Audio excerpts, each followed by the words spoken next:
I'm Dick Dietrich. Tonight on Nightstand, life after death. Is it the fire and hell of brimstone, or is it a Malibu jacuzzi party?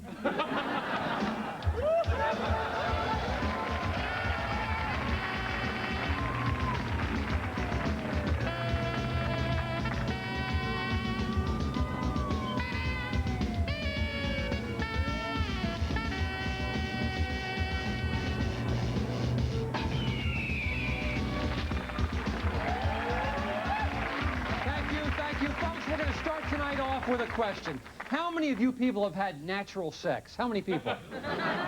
Okay, here's another question. How many of you have had unnatural sex? How many? Okay. This row particularly. Okay, here's the big one. How many of you have had supernatural sex? Well,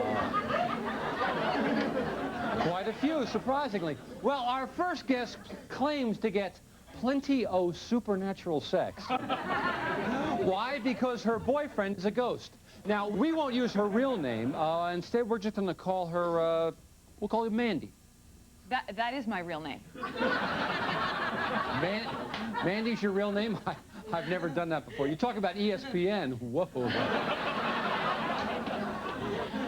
Anyway, Mandy, tell us, what exactly is supernatural sex? It's exactly what it sounds like. It's dating somebody who's dead. You mean like Larry King? Forgive me, Larry. I'll see you Tuesday. So, tell us more about this supernatural sex. What happened the first time? Dick, it was a late night, and I was sleeping soundly, and all of a sudden there was this gust of wind and a foul odor. You know, if you shake the sheets, that odor will go away. No, it was the ghost. Oh, yes, of course. So anyway, you're asleep and this presence comes into your room, and then what happened? Well, then, before I know it, I have lost total control over my body. I'm thrown flat on my back. I throw my legs straight up in the air. Wait 1 second. Well, I'm sorry. Can you hold that position? You know, the ghost comes into your room, throws your legs up in the air, and then takes advantage of you like that. Okay, I'm just trying to get a picture. Okay, then what happens? Okay, continue. Well, then I feel this pressure on me, this massive energy force, and then before I know it, it's all over. Typical ghost. So then what happens? Then there was another foul odor, and then he left. Another foul odor, and he left. I think I was in a fraternity with this guy. Okay, so now as I understand it, this spirit has continued to come back, is that right? Oh yeah, many times, over the last 6 months, actually. 6 months? You know, I gotta tell you though, Mandy, the ghost 6 months, I just don't see it. Well, nobody does, Dirk. And that's why I set up a camera in my bedroom one night to show what happened, you know, so people would have to take me seriously. Oh, that's right, and we've got that sex video of yours right now. Yeah. Okay, let's run that video right now for everybody. Let's see. There's the monitor. Okay, so this is obviously before the ghost arrived. No, actually, we're having sex at this point. But you're just lying there. I'm Jewish. Okay, so now this is a different night. This is a different night. Yeah. And suddenly you're very active.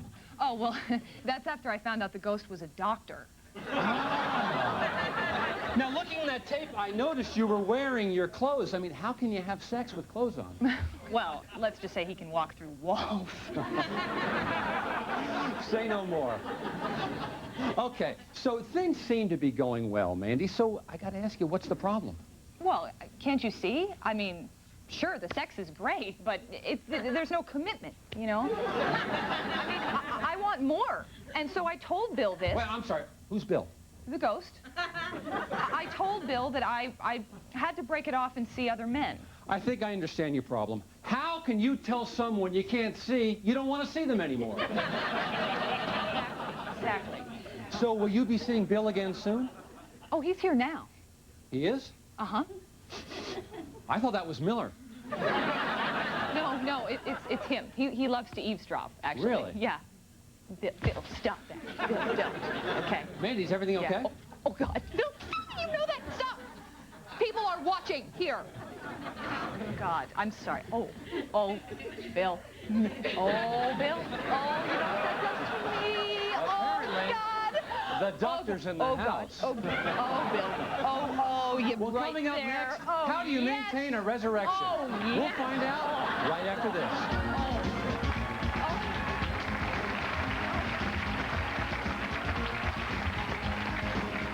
Do your parents do drugs?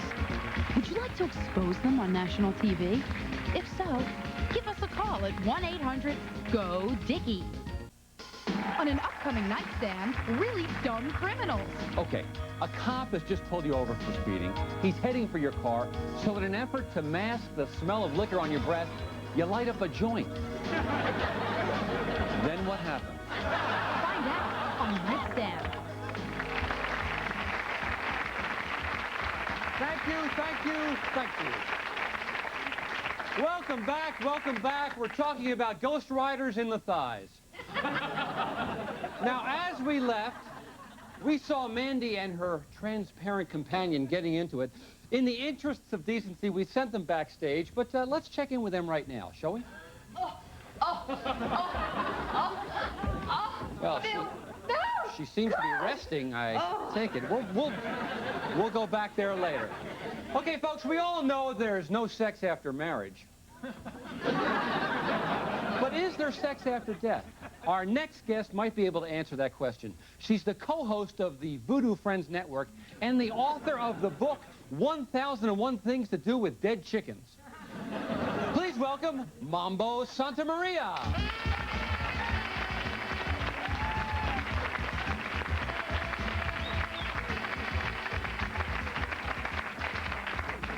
Mama, welcome to the show. This voodoo thing, you're an expert. Let me ask you this. What we just saw with Mandy and her companion, is this a common occurrence? Oh, absolutely, Dick. Many of the people be having a sexual relations with the ghosts. Really? And do any of these people ever come to you to get rid of these ghosts? No. Would you? Touche, Mambo, touche. Now, you are one of the top witch doctors or conjurers in the voodoo industry, so I want to ask you, Mambo, how do you do that voodoo that you do so well? That is very funny, Dick. I haven't heard that one before, no. I make the powders and the potions to cure every human need and desire. Like, take this, for instance. Uh-huh. This is the King John powder. You care to try some of this? No, thank you. I spent a week at Betty Ford because of that stuff. No, Dick, no. It's a little bit of the chicken bone, a little bit of the snake root, a pinch of the slim fast. It can cure just about any affliction the mind of the woman they be getting. Any affliction, any affliction. Well, let's put that claim to the test, shall we? We need someone, a volunteer, who might be suffering from a severe affliction. Can I see a show of hands, if possible? Let's see, who do we... you, ma'am, right here. Hi, what's your problem? Oh, I just sprained my ankle in cheerleading practice. Really? That is horrible. That is a tragedy. Would you like to come up on stage? Yeah. Terrific. Can you let her through, sir? She's got a bad ankle. Thank you. Come on up there and... Yeah, that's a bad ankle. Okay. Well, welcome. And what's your name? Heather. Heather. And you're a cheerleader. Yes, at the University of Southern California, where I'm majoring in dyslexic studies. Oh. Go CSU!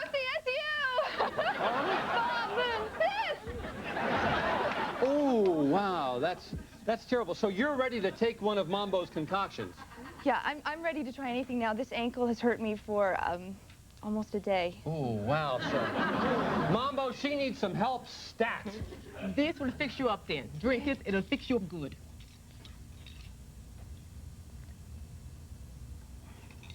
See what happens.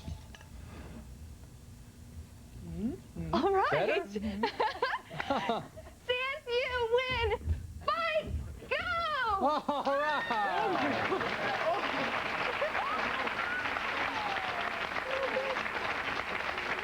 Heather, can you hold that position?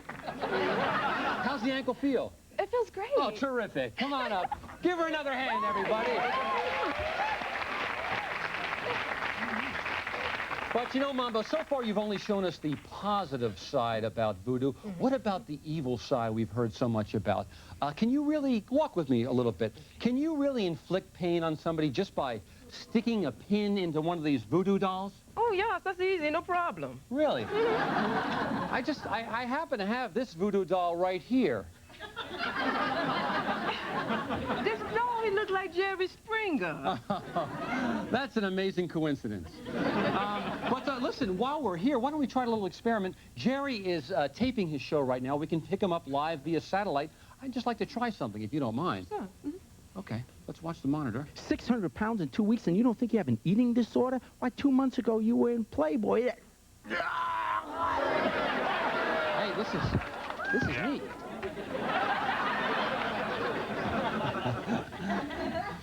Folks, is there really sex after death? When we come back, we're going to take somebody's life and find out. Don't worry, it won't be me.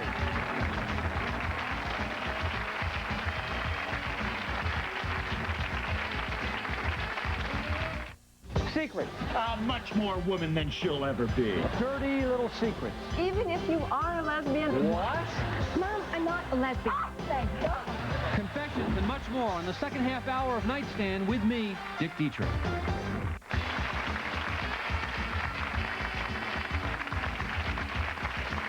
Welcome back, welcome back. We're dealing with the supernatural, and before moving on, let's once again check in on Mandy and Bill.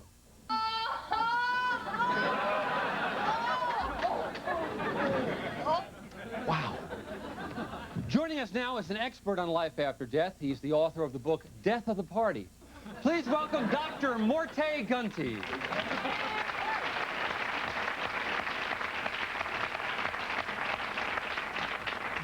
Doc, what's with you in this death thing? It's kind of creepy. Well, Dick, death is the ultimate life adventure.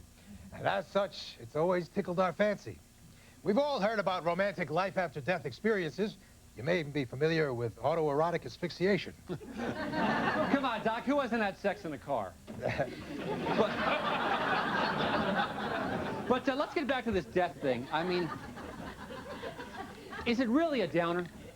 It's like I was telling the guys at the convention the other day. Why did the man step in front of the bus? Why? To get to the other side.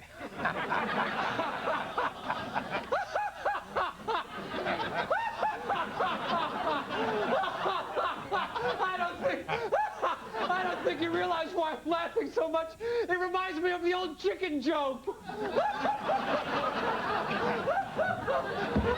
Oh, look at me. Doc, I swear, if the next thing out of your mouth is knock, knock, you're out of here. Look at my eyes, everybody. Oh, don't do it to me. Doc, before going on any further, what exactly is death? It's a transitory state in which the spirit crosses to another dimension, which exhibits a totally different vibrational paradigm, yet retains certain features indigenous to its earthbound characteristics. I think we're getting a taste of death right now. So what is it you've done regarding death? Dick, I discovered a way to initiate a state of suspended animation, which allows a healthy living person to undergo a temporary translation into a state of death and cross the heretofore forbidden territory of death. We call it flatlining. Can you put that in layman's terms? I kill them. That's neat. Now, how safe is it what you do? I mean, do you bring everybody back? Let me put it this way. If I was a baseball player, I'd be an all-star. Meaning? I'm batting over 300. Wow! Congratulations. Give him a hand. Very good. And when we come back, it's going to be time to play ball on the old Death Diamond, so stay tuned.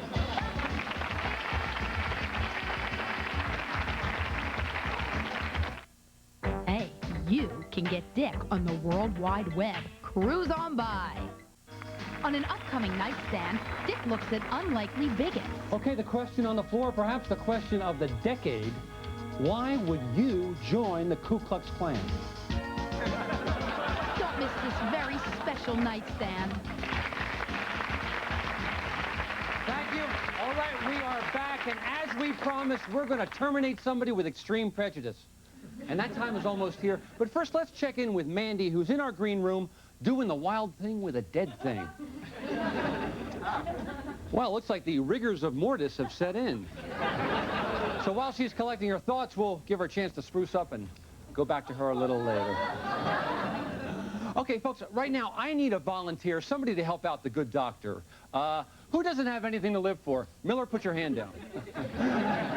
Hey, Heather? Hi. Do you like to travel?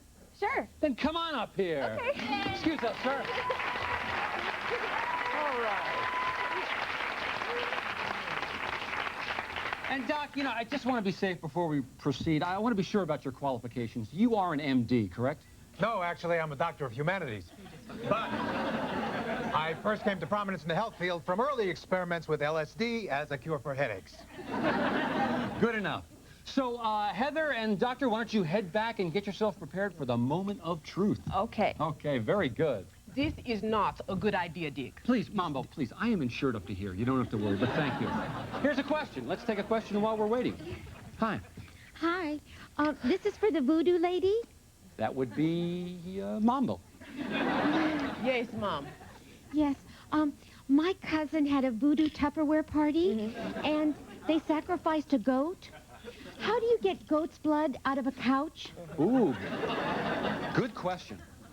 So you're going to need a mixture here. You need a mixture of the baking soda, the 7-Up, a little bit of Comet. But you listen to me. You tell her next time, honey, go with the Scotch Guard. You understand what I'm saying? Thank you. Good tip, Mambo, good tip. Well, I think Heather is ready right now. So, as you can see, folks, we have set up a screen because the FCC forbids us from killing anybody on camera. Unless you're part of the Action News team. Okay, so Doc, why don't you tell us exactly what you're going to do? I'm going to induce death in Heather and bring her back to life in under 1 minute. Well, a little technical for me, Doc, but I'll take your word for it. Dick, I've got a bad feeling about this. Don't worry, I've got some Tums. All right, Heather, I want you to lay back and relax and say the alphabet backwards. Okay. A, B, C, D, E. Oh, this is hard. Mr. Dietrich, you must not go ahead with this. You're tampering with the laws of nature here. You know, you sound like my ex-wife on our honeymoon. Oh, people, no, people. So listen, while Doc prepares Heather, I want you to remember that this is a complicated technique that has taken years to perfect. So remember, viewers, this man is a highly skilled professional. You don't want to try this at home, okay? Okay, she's out. Wow, that was quick. So, Doc, while we have a few minutes to kill, so to speak, what's happening? This is wrong. You do not know what she would bring back. Look, I didn't know what Miller was going to bring back from Thailand, but I didn't stop him, okay? So, Doc, what's going on? It's now time to reverse the procedure and bring Heather back to life. Oh, just think, folks. In just a minute, we're going to talk to someone who has actually walked in the face of death and then returned to life by way of some incredibly complicated technique. I got to tell you, Doc, this is very exciting. I can hardly wait. You have to. Clear! What's going on? Excuse me, Dick. Do you think you'll be doing a show on comas anytime soon? See what I tell you? Doc, what happened? I don't know. All I did was kill her, and the next thing I know, she was dead. Well, don't just stand there. Do something. Doctor, if you don't bring her back, this is your last appearance on my show. You read me, mister? No, just hold on. Oh, She's alive. Mambo Santa Maria did it. Give her a hand. Heather, what happened? What happened? We almost didn't get you back. I didn't want to come back. I met this wonderful doctor named Bill. Bill? Uh-oh. Bill? Jake, Bill left me for some dumb cheerleader who can't even say the alphabet. I know how you feel. My entire batting average as a doctor almost dropped below 300. You're a doctor? Well, people tell me I have a lot of patience. Doctor, you kill me. Okay. But let's go to dinner first. Okay. Well, it's been quite a show tonight, folks. You know, we started out the show talking about the supernatural, and we got two couples together, and that's super. And, of course, one of my guests almost died, and I got a little panicky, and that's natural. But we also saw some great voodoo, and then there was that man in front of the bus joke, which reminded me of the chicken joke, which got me laughing so hard. I can't stop thinking about that joke. For now, I'm Dietrich. Hey, Nightstand isn't over yet. Here comes a whole new episode.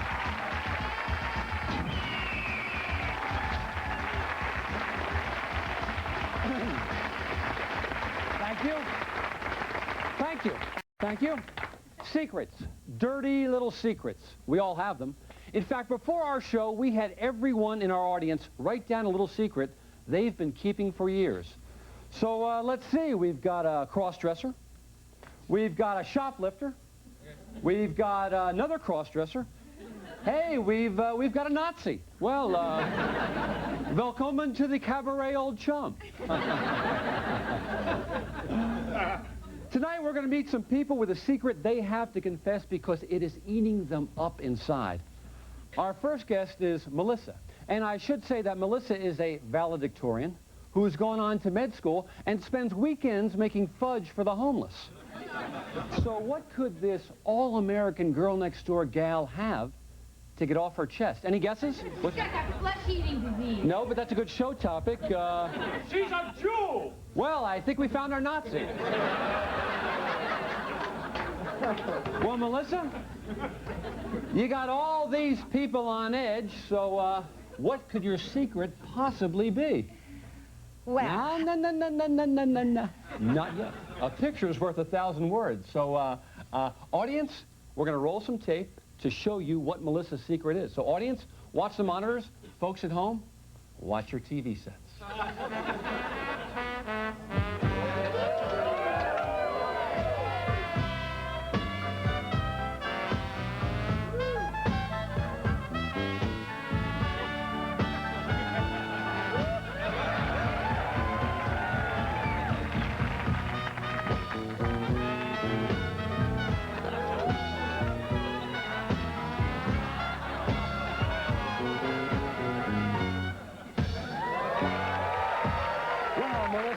Let me ask you this. How do you find time to hit the med school books and shake your groove thing like that?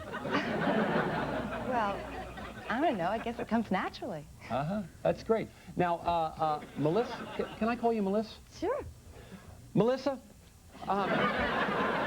what's that like night after night, taking your clothes off for white trash and Japanese businessmen?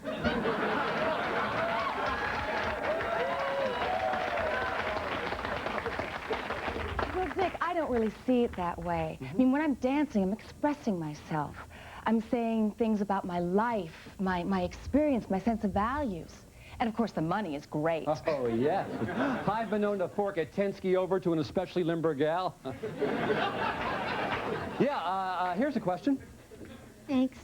Melissa, you know the part after the music stops and you're naked and you're down on all fours collecting the money? Do you ever find that degrading? No, not at all. Thanks. So, Melissa, it seems like you're doing what you want to do, and you're enjoying what you're doing, but it isn't all feathers, pasties, and hot body oils, is it? There's a downside here. Yes, Dick. My mom doesn't know I left med school. And, Melissa, true or false? Why is your mother going to be upset?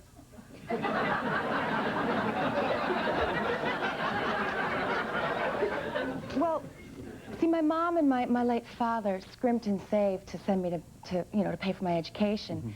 And their only dream was for me to be a doctor. And now that dream, a lot like your late father, is dead. But your mother isn't. In fact, she's backstage right now in our soundproof booth. She thinks her daughter has found a potential date for her. Boy, is she in for a surprise. Now, Melissa, before we bring out your mom, tell us, why do you want to tell her now on our show that you're a stripper? Because I have to lead my own life. And I want her to hear it from me and not in some sleazy TV talk show. You mean like Springer? Don't get me started on that guy. Hey, Jerry, you stole my format, you stole my guests, but you can't steal my brain.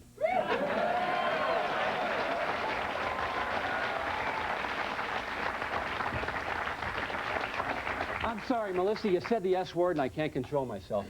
So, Melissa, I hear what you're saying. I see what you're shaking. Still, why would you choose stripping over medicine? Because I want to help people, Dick. And I want to do it now while I'm still young. I have this firm, pouting, sexy body. And I want to take advantage of it. Wouldn't you? Dick?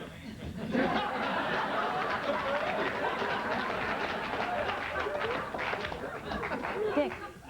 I'm sorry, you have a secret. When we come back, we'll see how Melissa's mom will react when she learns that her daughter does this.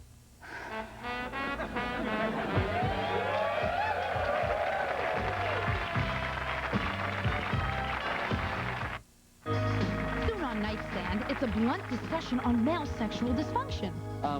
Dr. Brown, help me with this. I have this friend. You don't know him. No one does. He has this problem with the ladies in that he's too fast. You know, he drops his cargo before the warehouse is open. His passengers jump off the train before it pulls into the station. What should he do? Find out on Nightstand.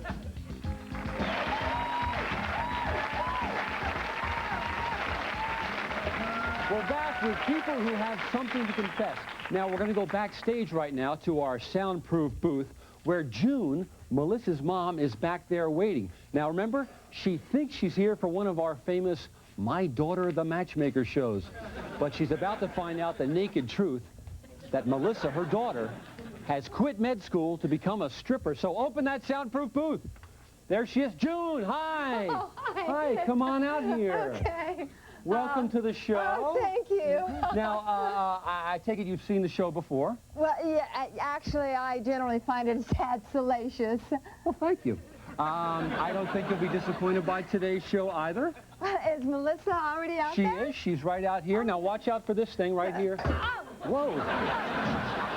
Oh, my gosh. Miller, what is this thing? That's, you know, if I knew the name of it, I could have warned her it was coming. Oh. I think she's hurt, Dick. We should probably get her to a hospital. Miller, does the word Bactine mean anything to you? I'm going to have to improvise here. I feel like Geraldo with a vault opening.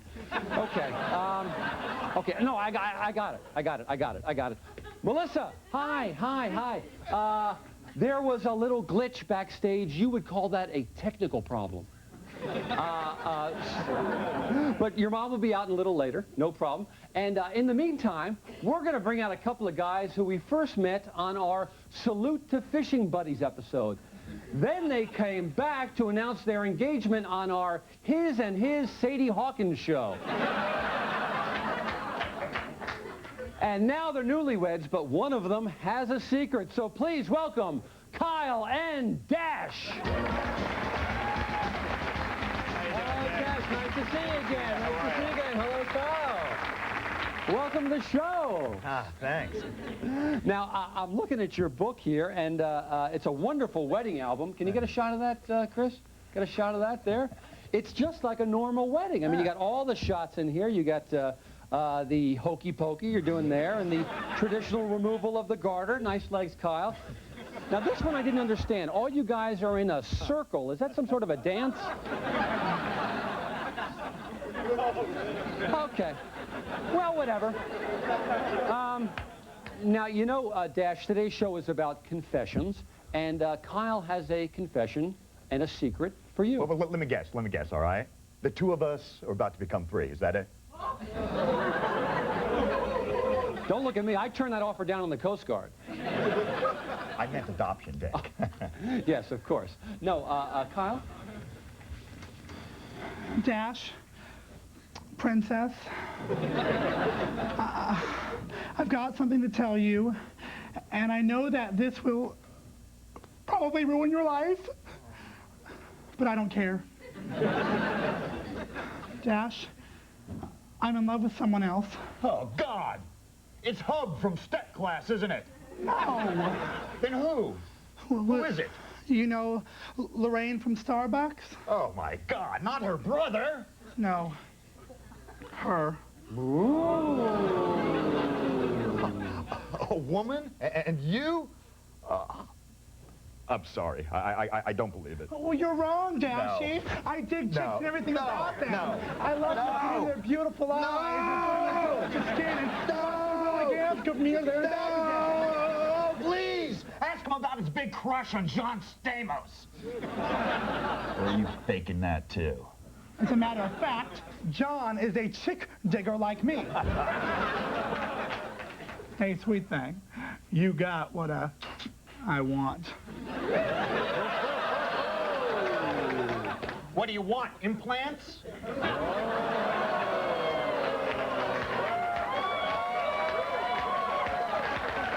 What's your problem? Yo, lay off. Just because she is the woman who has what I want. Hey, I'm more woman than she'll ever be.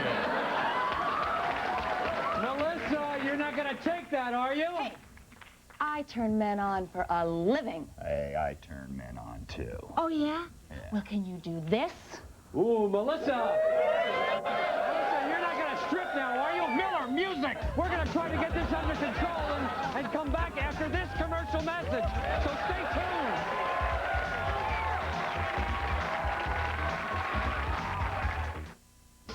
Are you on death row and wouldn't mind a good practical joke? Give us a call. On a very special nightstand, they're siblings, but they haven't spoken in 25 years. Oh, I miss talking to you, Guy. Me too. Siamese twin reunions only on Nightstand.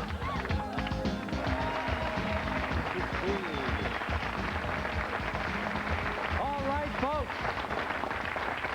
It has been a wild show here on stage 57R-4. The topic is confessions. Are they good for the soul? And so far, Kyle has confessed to his beau, Dash, that he's really attracted to women, not men. And Melissa wants to confess to her mom that she's quit med school to do this.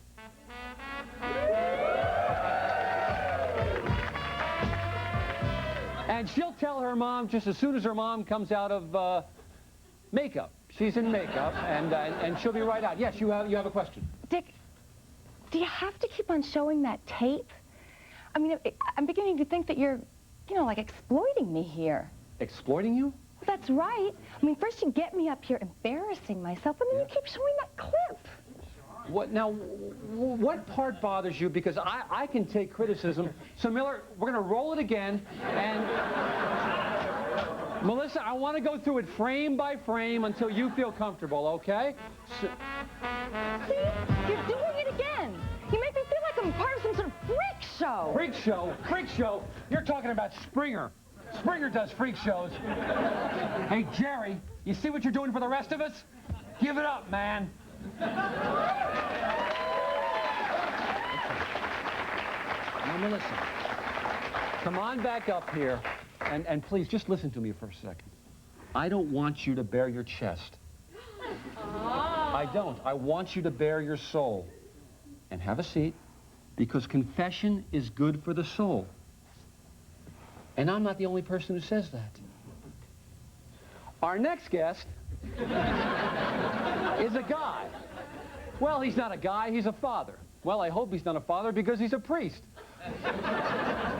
A priest who's bringing the confessional into the computer age. Please welcome Father Chip.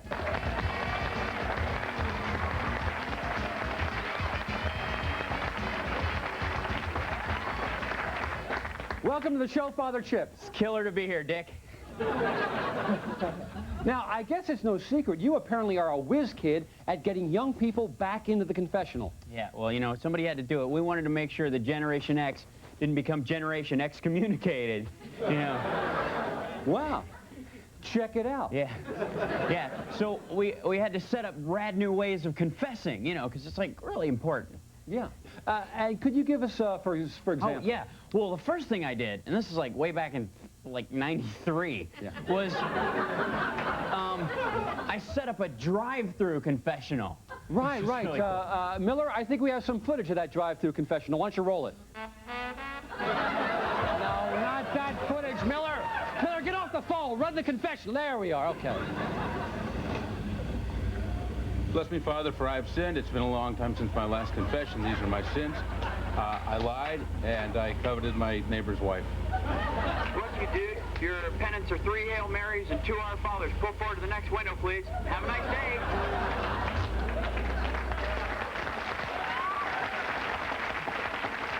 Very catchy, but back to basics, Friar. Why is confession good for the soul? Well, because after you do it, you feel spiritually cleansed. You know, it's kind of like when you clear out all the files on your hard drive and reboot. You know? Father Chip, you are really all that.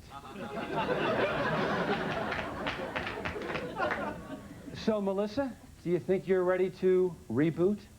I'm beginning to think it's not such a good idea, Dick.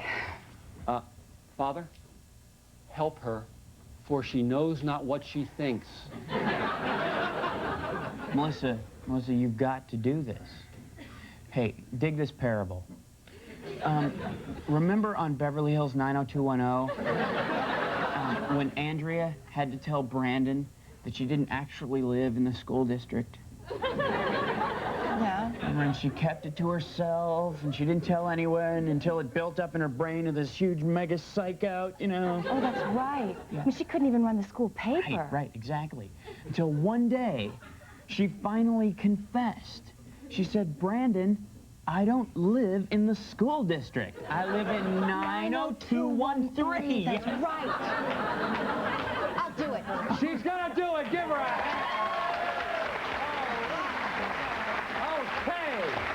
When we come back, Melissa is going to confess to her mom that she does this.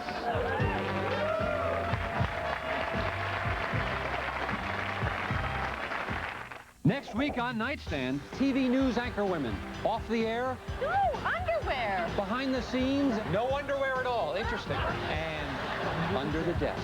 You ready to give it a whack? You mean I have to do it with you too? Then bodies. Good ones and bad ones. In the words of Wayne and Garth, swing. Foxy News Babes and Hot Bob. Wowie, wow, wow, wow. All this and much more next week on Nightstand with me, your host and friend, Dick Dietrich.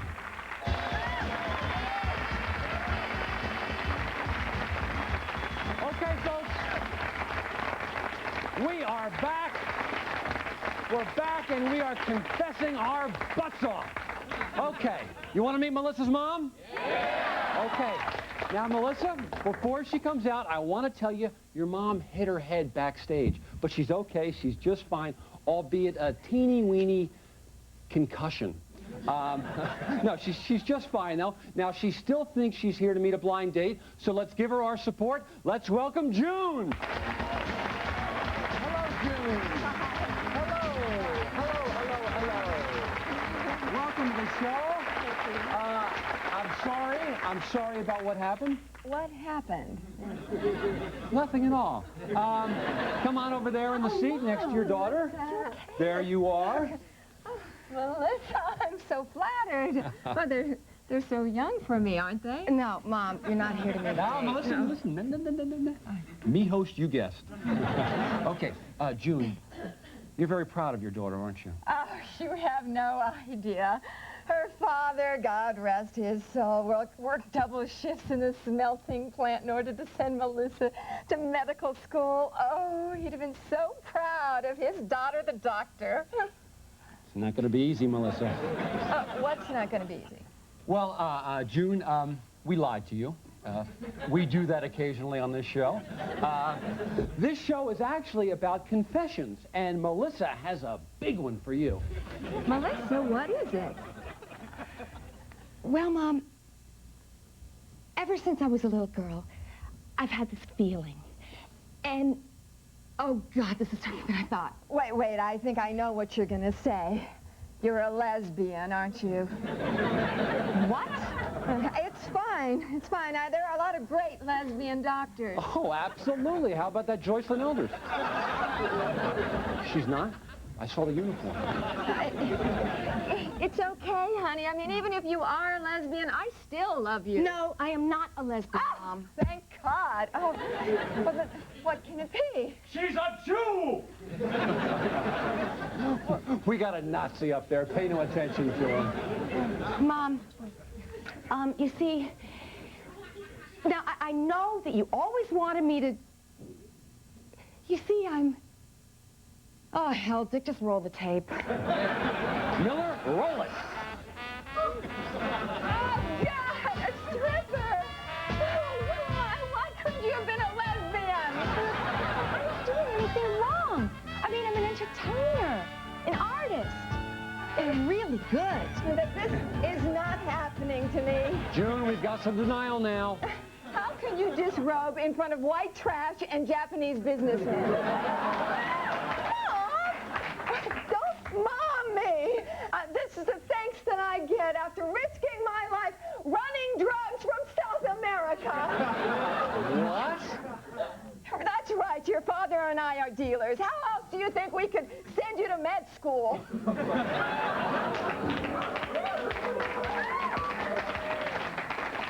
You told me Daddy's dead. No, he's in a Colombian prison. This is unbelievable. This is really great. Well, this is too much. Hold me, Dash. Dash, I'm afraid. Two confessions. Now, don't you both feel outstanding? No, I feel horrible. And you? Me? Yes, you have ruined my life. Does that make you feel better, does it? No. Watch out. Gosh. Mom, are you okay? I want some Bactine out here now. Oh, baby.